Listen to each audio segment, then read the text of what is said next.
목성산업개발 주택관리부 관리 1팀장을 맡고 있는 최훈창 부사입니다. 반갑습니다. 저는 얘기가 좀 불편하니까 마스크를 좀 벗고 하겠습니다. 제가 우리 회사에 입사한 지 지금 만 4년 지났습니다. 4년 동안에 소양 교육을 지금 두 번째 강사로 지금 올라왔는데요. 코로나가 없었으면 네 번째 올라와야 되는데 안타깝게도 두 번을 지금 뺏겼습니다. 네. 여러분들 이렇게 사회생활 하시다 보면은 이런 대중 앞에서 발표를 해야 될 때가 많지는 않습니다. 그런데 우리 회사는 이렇게 직원들을 상대로 이렇게 발표할 수 있는 기회가 주어진 것에 대해서 저는 굉장히 좋은 기회라고 생각을 하거든요. 제가 이런 기회 아니고 어디 가서 이렇게 많은 사람 앞에서 발표를 한번 해보겠습니까? 안 그렇습니까? 기존에 보면은 저는 발표를 하기 위해서 일주일 전에 우리 양석 전무님께서 갑자기 월요일날 전화를 하셔가지고 혹시 다음 주에 소양 교육을 좀 해줄 수 없겠는가 이런 부탁을 하시더라고요. 그래서 아무런 준비가 안 돼 있는데 일주일밖에 안 남은 상태고 과연 내가 준비가 될 것인가 좀 망설였어요. 그런데 제가 못하겠다고 하면은 또 우리 양석 전무님께서는 또 누군가한테 또 부탁을 하셔야 되고 그런 과정이 될 것 같아서 제가 과감하게 한번 해보겠습니다 하고 승낙을 했고 또 기존에 이렇게 소양 교육을 진행하는 거 보면은 우리 임원들은데도 이렇게 브리핑을 하는데 우리 젊은 우리 직원들께서는 15분짜리 영상을 띄워주는 걸로 대체를 하는 경우가 많더라고요. 그래서 좀 안타까웠어요. 왜 그러냐면은 우리 이렇게 직원들, 우리 가족들 앞에서 한 번쯤은 우리가 전문 강사가 아니잖아요. 실수도 할 수 있고 떨릴 수도 있어요. 긴장도 많이 되고요. 그러지만은 자료를 준비하는 과정, 또 그 자료를 발표하기 위해서 내가 수없이 반복해서 연습해보는 과정, 그런 과정들을 통해서 자신이 많이 발전이 되거든요. 그런데 영상을 틀어줄 때는 조금 안타깝다 그런 생각을 했고요. 좀 불 좀 꺼주실래요? 오늘 제가 준비하는 그 자료는 꿈과 희망입니다. 근데 어찌 보면은 꿈하고 희망은 같은 뜻 아니겠습니까? 꿈도 내가 바라는 어떤 이상, 기대치, 바람 이런 것이고 희망도 똑같은 내용이라고 저는 생각을 합니다. 그래서 우리가 꿈이라고 생각하면은 크게 세 가지를 생각할 수가 있어요. 잠자면서 꾸는 꿈도 꿈일 수가 있고 헛된 망상도 꿈일 수가 있습니다. 꿈 깨라 그러잖아요. 꿈 깨라. 그 다음에 방금 제가 말씀드린 어떤 기대치, 이상, 희망 이런 것을 꿈이라고 생각하는데 꿈이란 무엇인가? 저는 이것을 좀 정의 한번 해보기 위해서 네이버한테 한번 물어봤습니다. 사전적 의미를 보면은 잠자는 동안에 깨어있을 때와 마찬가지로 여러 가지 사물을 보고 듣는 정신현상이다. 또 하나는 실현될 가능성이 아주 적거나 전혀 없는 헛된 기대나 생각이다. 세 번째는 실현하고 싶은 희망이나 이상이다. 제가 오늘 여러분들께 전달하고 싶은 내용은 세 번째가 되겠죠. 희망은 어떤 일을 이루거나 하기를 바라는 것이고 또 앞으로 잘 될 수 있는 가능성을 희망이라고 합니다. 그 다음에 이상은 생각할 수 있는 범위 안에서 가장 완전하다고 여겨지는 상태를 이상이라고 그런다고 네이버가 저한테 이렇게 알려주시더라고요. 그래서 네이버에 좀 도움을 받았고요. 그 다음에는 꿈의 변천 과정을 한번 살펴보겠습니다. 유년기, 우리가 그 초등학교로 들어가기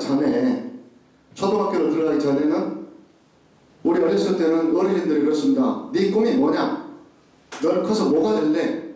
그럼 남자아이들은 대부분 뭐 대통령, 군인 아저씨, 경찰관 이렇게 답변을 했고 또 우리 여자 친구들은 뭐 간호사, 선생님 이런 쪽으로 꿈을 얘기를 많이 했었거든요. 그러나 소년기 뭐 예를 들어서 초등학교나 중학교 때 우리가 초등학교나 중학교 때 나는 커서 뭐가 되겠다 이렇게 꿈꾸고 자란 사람들은 많지 않을 거예요. 아무 생각 없이 그냥 뛰어놀고 뭐 공부하고 이렇게 지내다가 이제 뭐 청장년기 들어서 고등학교 한 2학년쯤 되면은 나는 커서 뭐가 될까? 나는 대학은 어느 대학을 가고 어느 과를 전공할 것인가 이렇게 이제 고민에 쌓이게 되죠. 또 고등학교를 졸업하면서 지금은 이제 그런 그 학교명은 안 씁니다만은 옛날에 상고나 공고생들은 취업이 유일한 희망이었습니다. 고등학교 졸업해가지고 취업해야지. 왜냐하면은 대부분의 사람들이 가난하기 때문에 상고나 공고를 갔었습니다. 그래서 상고나 공고한 사람들은 취업이 꿈이었죠. 희망이었고, 그 다음에 이공계 간 친구들은 좋은 대학교, 좋은 과 이런 것을 희망 삼아서 꿈을 키워나가지 않습니까? 그런데 중요한 것은 우리가 고등학교 때 꿨던 꿈들이 지금 이렇게 생각해 보면은 얼마만큼 접근해 있을까요? 고등학교 때 좋은 대학교 가서 좋은 과 가서 나는 어떤 일을 해야 되겠다 이렇게 꿈꿔왔던 것이 지금 이렇게 나이를 들어서 보면은 그 꿈에 근접한 사람이 과연 몇 명이나 되겠는가 의심스럽죠. 왜냐하면은 사회라는 것은 사회생활이라는 것은 우리가 돈을 벌기 위해서 직장생활을 해야 됩니다. 그래야 가정을 꾸려나갈 수가 있고 아이를 학원도 보낼 수가 있고 이러기 때문에 돈 때문에 내 꿈과 상관없는 일들을 대부분 하게 될 수밖에 없는 사회적인 여건이 그렇습니다. 노년기의 꿈은 뭘까요? 제가 아직 노년기가 안 돼봤기 때문에 노년기의 꿈은 제가 알 수는 없으나 어린 짐작을 한다면은 건강하게 사는, 건강하게 노후를 보내는 것. 안 그럴까요? 오래 사는 것보다는 건강하게 오래 사는 것. 그것이 노년기의 꿈이 아닐까. 제가 아침에 출근할 때는 출근 준비할 때 그 텔레비에 뉴스를 켜놓고 이렇게 출근 준비를 하거든요. 옷을 입는데 어느 날 갑자기 옷을 입는데 그 뉴스 앵커가 이런 표현합니다. 우리나라 65세 뭐 고령층 뭐 좀 이렇게 이런 표현하는데 옷을 입다 제가 잠깐 중단했어요. 65세 이상을 고령층이라고 한다고요? 그럼 제 나이가 지금 62인데 여러분들 제가 3, 4년 후에 누가 저한테 노인이라고 하면 믿겠습니까? 안 믿죠. 예, 그만큼 사회가 이렇게 젊어졌고 그럼에도 불구하고 우리나라는 아직은 호적 위주로 사람을 평가하기 때문에 그런 그 표현이 되지 않는가 그런 생각이 듭니다. 다음은 이제 꿈에 대해서 얘기하다 보니까 목표를 설정하고 도전하라. 꿈은 이루어진다. 이런 주제를 던졌는데요. 우리가 막연하게 이렇게 직장생활을 하는 것보다는 목표를 설정해놓고 그 꿈에 그 목표에 달성하기 위해서 도전하다 보면은 꿈은 이루어집니다. 그냥 예를 들어서 제가 30살이다. 30살의 주인이다. 그런데 아침에 출근하면은 그냥 하루 그냥 무의미하게 보내고 1년 보내고 이럴 것보다는 내가 32에는 대리가 돼야지. 내가 35에는 과장이 돼야지. 40살에는 부장이 돼야지. 이런 꿈을 가지고 그 목표를 가지고 그 목표를 달성하기 위해서 부단히 노력하면 남들과 똑같이 해서는 남들보다 더 좋은 평가를 받을 수가 없습니다. 뭔가 남들과 다르게 해야만이 내가 남들보다 앞서 나갈 수가 있거든요. 그럼 내 목표를 달성하기 위해서는 나는 부단한 노력을 해야 됩니다. 그래서 목표를 설정하고 목표 없이 무의미하게 사는 삶보다는 목표를 설정해놓고 그 목표를 달성하기 위해서 노력하는 그런 삶을 살았으면 좋겠다. 그런 뜻에서 이런 주제를 정했고요. 그 다음은 어떤 일을 하든지 맡은 분야에서 최고가 되도록 노력하라. 자기가 맡은 분야입니다. 자기 분야입니다. 자기 분야에서 톱이 되라 이 말이죠. 옆에 너무 밖으로 탐내지 말고 내가 맡은 분야, 그 분야에서만큼은 탑이 되도록 한번 노력해달라. 저는 그 현역 시절에 지금 제2의 직장생활을 하고 있습니다만은 저는 제가 이런 그 목표를 가지고 직장생활을 했습니다. 그 결과 저는 정말로 좋은 결과를 이뤄냈거든요. 제가 이제 장기 근속했던 회사가 금호건설에서 11년을 근무했었는데 고졸 경력사로 들어가가지고 고졸 경력사로 들어가면 과장을 하는데 12년이 걸립니다. 내 현장 격리 업무를 우리 건설회사 현장 격리 업무를 주로 담당했는데 12년이 걸릴 과정을 제가 8년 만에 과장을 달았습니다. 왜 그랬냐면은 현장 격리 업무에 대해서 나한테 물어봐 할 정도로 저는 엄청난 노력을 하고 공부를 했습니다. 금호건설 1호선에서 처음으로 현장 격리 업무 매뉴얼을 제가 만들어냈었고 1,400명 중에 20명 주는 연말에 우수사원에도 제가 당첨도 돼봤고 그렇게 하다 보니까 12년 걸린 과장을 8년 만에 과장을 한 그런 사례도 있고 제가 대주건설 근무 시절에는 부장에서 상무이사 임원을 하는데 회사가 어려워가지고 5년도 4년 3년 이렇게 승진이 안 돼가지고 누적된 인원이 36명이었습니다. 36명 중에 딱 한 명 임원될 때 최우차이가 임원이 됐습니다. 그때 36명 중에 한 명 될 때 왜 그랬냐면은 제가 맡은 분야가 원가 분석, 손익 분석, 사업계획 짜고 또 건설회사에서 업체 선정하는 조달팀장, 원가팀장, 기획실장 이런 부서를 두루 거치다 보니까 오라하고 날이면 날마다 그 어떤 사업계획을 넣고 분석을 하고 이런 일을 제가 주로 했었거든요. 그러다 보니까 그 회사가 어려운 상황에서도 임원을 시킬 때 36명 대상자 중에서 한 명을 시킬 때 제가 됐다는 거 그거는 제가 그 분야의 최고가 됐기 때문에 저는 그런 실적이 주어지지 않았나 저는 그런 생각을 합니다. 그래서 이 자리에 계신 우리 사장단이라든가 제 연배 되신 분들한테는 해당사항이 없겠습니다만은 우리 젊은 친구들한테는 꼭 이렇게 어떤 일을 하든지 그 분야에서 최고가 되라. 저는 우리 회사에 와가지고 이 분야의 최고가 되신 분들 두 분을 봤습니다. 제가 이제 다른 회사는 잘 모르겠습니다만은 제가 우리 주택관리부 쪽에서 최고가 되신 분을 이 분야에 대해서 나한테 물어봐라 하신 분을 저는 두 분을 봤습니다. 제가 이렇게 검증을 해도 될지 모르겠습니다만은 우리 그 주택관리를 위해서 수주하는데 새로 영업하는데 영업의 신 우리 서진주 사장님을 제가 느꼈고요.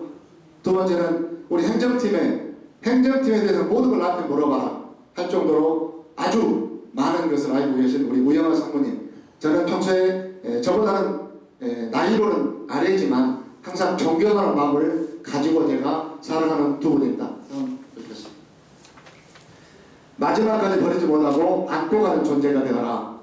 이게 무슨 얘기냐면은 우리가 집에서 집 정리를 하든지 사무실에서 서랍 정리를 하든지 또는 컴퓨터로 파일 정리를 할 때 가장 먼저 버려지는 게 뭡니까?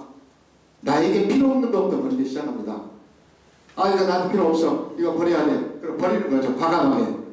그러나 이거 버릴까 말까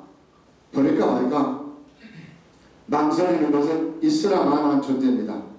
처음에 버려지는 것은 있어서는 안 될 존재고 두 번째 버릴까 말까 망설이는 것은 이거 있으라 마나 있어도 그만 없어도 그만. 그러나 이거는 버릴 수가 없어. 이거는 꼭 가지고 가야 돼. 이거는 나한테 꼭 필요한 존재거든요. 그래서 우리 이 자리에 계신 분들은 조직에서도 마찬가지입니다. 조직에서도 끝까지 버리지 못하고 마지막까지 이 사람은 우리 회사에서 버릴 수가 없어. 끝까지 안고 가는 그런 존재가 되어주셨으면 하는 바람으로 이 멘트를 올렸습니다. 그럼 제가 여러분들한테 한번 질문 한번 던져보겠습니다. 당신은 과연 당신 자신에게 몇 점을 줄 수 있습니까? 스스로에게 자기 자신에게 나는 몇 점짜리인가 한번 스스로에게 한번 답을 한번 줘보십시오. 예를 들어서 제가 어느 직장을 취직하기 위해서 면접을 갑니다. 면접을 가는데 면접관이 저한테 당신은 당신 자신에게 몇 점을 줄 수 있습니까? 하고 저한테 질문을 던졌을 때 우리나라 사람들은 대부분 겸손합니다. 나에게 100점을 줄까? 그럼 관광지다 하겠지? 무난한 점수? 저는 80점 줄 수 있을 것 같습니다. 이렇게 제가 답을 합니다. 그랬더니 면접관이 저한테 두 번째 질문을 던져옵니다. 당신을 가장 잘 아는 사람이 누구라고 생각하십니까? 질문을 던지기 때문에 또 생각 한번 해보죠. 나를 가장 잘 아는 사람 누구지? 우리 부모인가? 형제 자매? 아니면 내 친구인가? 누구지? 엄청난 고민하고 있을 때 세 번째 멘트가 날라옵니다.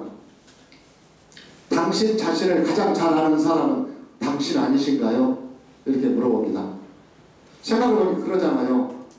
나에 대해서 가장 잘 아는 사람 납니다. 나 자신입니다. 그런데 내가 내 자신한테 80점을 줬을 때 나를 잘 모르는 상대방은 과연 나한테 몇 점을 줄 수 있을까? 50점, 60점밖에 못 줄 거다. 그런 생각이 들더라고요.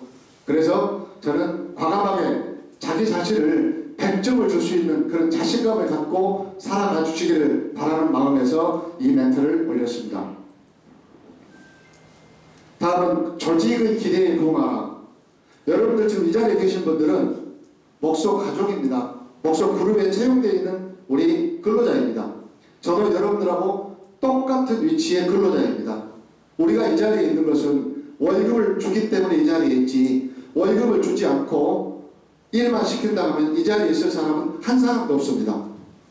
그러면은 우리는 월급 받기 위해서 회사를 다니는 것이고, 월급을 받았으면은 회사에서 원하는 것, 회사의 기대에 부응을 해줘야 됩니다. 회사에서 우리들한테 월급을 줄 때는 기대치가 있기 때문에 월급을 주는 거 아니겠습니까? 그냥 자선사업 하듯이 너 얼마 이렇게 주는 건 아니잖아요. 우리를 필요로 했기 때문에, 회사에서 우리를 필요로 했기 때문에 우리가 이 자리에 있는 것이고, 우리도 돈이 필요하기 때문에, 직장생활을 해야 되기 때문에 이 자리에 있는 것입니다. 그렇다면 우리는 조직의 기대에 부응해야 됩니다. 그러면 회사가 여러분들께 바라는 것은 과연 무엇일까요? 저는 우리 대표이사님께 수없이 그 얘기를 많이 듣고 지금까지 근무하고 있습니다. 한 번만 더 듣겠습니다.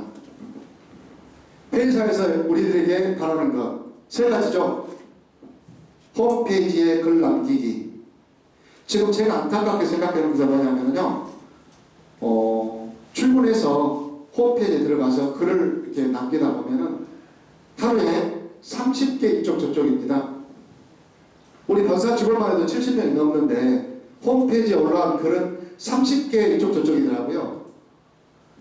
제가 처음에 직장생활 할 때는 한 부서에 컴퓨터가 한 대는 이제 두 대밖에 없었습니다.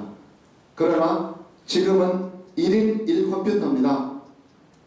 저도 마찬가지고 아마 여러분들도 마찬가지겠지만, 출근하게 되면은 제일 먼저 하는 일이 컴퓨터 전원부터 누릅니다. 저는 그렇습니다. 저는 컴퓨터 전원 눌러갖고 제일 먼저 하는 것이 홈페이지에 들어갑니다. 홈페이지에 들어가서 다른 사이트에 가서 글 하나가 옮겨 넣는 것. 그 다음에 두 번째 하는 일이 인사. 우리 대표이사님 며칠날 아침 인사 딱 있습니다. 거기에 들어가서 댓글, 아침 인사 댓글 달고, 댓글 복사해가지고 그날 글 올라오는 분들한테, 제가 사무실에 나가기 전까지 글 올라온 사람들한테 댓글 복사해서 갖다 붙여넣기 합니다. 이렇게. 저는 그것이 하루 일과의 시작입니다. 저는 그것을 의무라고 생각하고 있습니다. 왜냐? 그걸 회사에서 바라기 때문이죠. 조직의 기대에 부응을 하기 위해서, 내가 이 회사에 근무하기 위해서는 나는 이거는 의무적으로 해야 되겠다. 저는 그런 마음으로 하루에 한 개씩 글을 올립니다. 그래서 여러분들도 주저하시고, 짧은 글이라도 좋으니까 하루에 한 개씩은 글을 의무적으로, 이건 우리의 의무입니다. 우리가 월급 받은, 우리는 월급을 안 주면 어떻습니까? 노동부하고 뭐 항의하고 이러지 않습니까? 그러니까 조직에서는 여러분들한테 글 하나 올리라는데, 그 어려운 것도 아닌데 안 올려도 지금부터 제재를 가지는 않고 있습니다. 그러나 우리 스스로가 알아서 조직에서 원하는 것을 따라주는 것이 좋겠다. 저는 그런 말씀을 드리고요. 두 번째는 업무일지를 잘 쓰자. 업무일지는 내가 하루에 어떤 일을 했는가를 써보는 겁니다. 이렇게 한 가지 업무 가지고 하루 종일 했으면 한 가지 업무를 좀 구체적으로 쓸 수가 있고요. 여러 가지 업무를 했으면 여러 가지를 쓰면 되는 겁니다. 하루 업무일지를 쓰면서, 아, 오늘 내가 이런 일을 했구나, 또 내가 내일은 어떤 일을 해야 되겠구나, 내일 계획도 잡고 오늘 일도 반성해보는 그런 차원에서 저는 업무일지를 꼭 써야 된다고 생각을 하고요. 세 번째는 회사 행사에 적극 참여하기. 오늘 이 소양교육도 회사 행사입니다. 이거는 정기적으로 우리 직원이라면 누구나 다 알고 있습니다. 매주 월요일날 7시 50분은 소양교육이 있는 날. 그러면은 매주 월요일날은 7시 50분부터 뭐 8시 반, 빠르면 8시 반 이렇게 참석했다가 저기 밤에 나가셔도 돼요. 그러나 참석을 하겠다는 의지가 있어야 되는 겁니다. 그건 당연하게 모든 스케줄을 잡을 때 이 시간에는 스케줄 잡으면 저는 안 된다고 생각을 합니다. 그래서 우리 직원들이 회사에서 이렇게 원하는 것, 제가 볼 때는 크게 어려운 것이 없어요. 이걸 저는 이행을 하고 있는데 어렵지가 않습니다. 당연하다고 생각을 하고 의무라고 생각하면 됩니다. 내가 월급을 받았으니까, 월급을 받고 있으니까, 내가 이 회사에 근무를 하니까 회사에서 원하는 걸 나는 따라가야지. 회사에서 원하는 바를 따라가지 않을 사람은 가야 됩니다. 내 길을 찾아가야죠. 그런데 중요한 것은요, 조직은 절대로 예를 들어서 나 하지만 안 되겠지, 그 개념을 버려야 됩니다. 톱니바퀴가 맞물려서 돌아갈 때 톱니바퀴 하나가 부러진다고 해서 그 톱니바퀴가 멈추는 일은 없습니다. 조금 삐그덕거릴 수는 있어요. 나 하지만 안 되겠지, 내가 이 일을 다 하고 있는데, 그런 개념은 버리셔야 됩니다. 내가 그만두더라도 누군가가 내 자리를 맡으면 또 조직은 돌아갑니다. 단지 조금 당분간은 삐걱거릴 뿐이지 조직이 멈추는 일은 없습니다. 그래서 우리 모두가 목소그룹의 조직 안에 들어와 있으면은 조직에서 원하는 바를 우리는 따라가야 된다고 생각을 하고 그 기대에 부응을 해야 된다고 저는 생각을 합니다. 목소그룹은 여러분의 꿈과 희망을 응원합니다. 지금 회사에서는 예를 들어서 직원이 어떤 자격증을 따면은 업무와 관련이 없는 자격증을 따더라도 포상금이 나갑니다.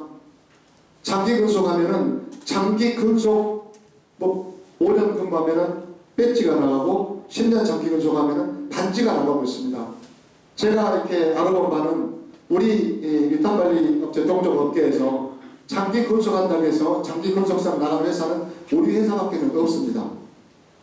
우리가 우리 조직 안에 들어와 있기 때문에 우리 조직이 얼마나 위대하고 얼마나 좋은지는 못 느끼고 있습니다. 그러나 외부에서는 우리 조직에 들어오고 싶어가지고 엄청나게 노력을 하고 있습니다. 제가 4년 전에 우리 회사에 들어와서 관리 1팀을 인수를 할 때 제 전임자가 우리 유재범 사장님이십니다. 유재범 사장님으로부터 아파트 단지 28개를 제가 받았습니다. 딱 4년 전 2월 1일 날 제가 입사를 했는데 28개를 인수를 했는데 4년이 지난 지금 현재 1월 현재 58개를 지금 관리하고 있습니다. 58개를 관리하고 있는데 2월 달에 세계 입주세대 3개가 배정이 이미 되어 있고 3월 1일 날 인수한 업체가 2개가 되어 있습니다. 그러면 앞으로 2월 말 정도 되면은 5개가 단지가 늘어나서 63개가 되는 겁니다. 이 정도로 회사가 급성장을 하고 있습니다. 어마어마한 속도입니다. 지금 이 성장 속도는 우리가 감히 생각할 수 없는 정도로 회사가 급성장하고 있는 겁니다.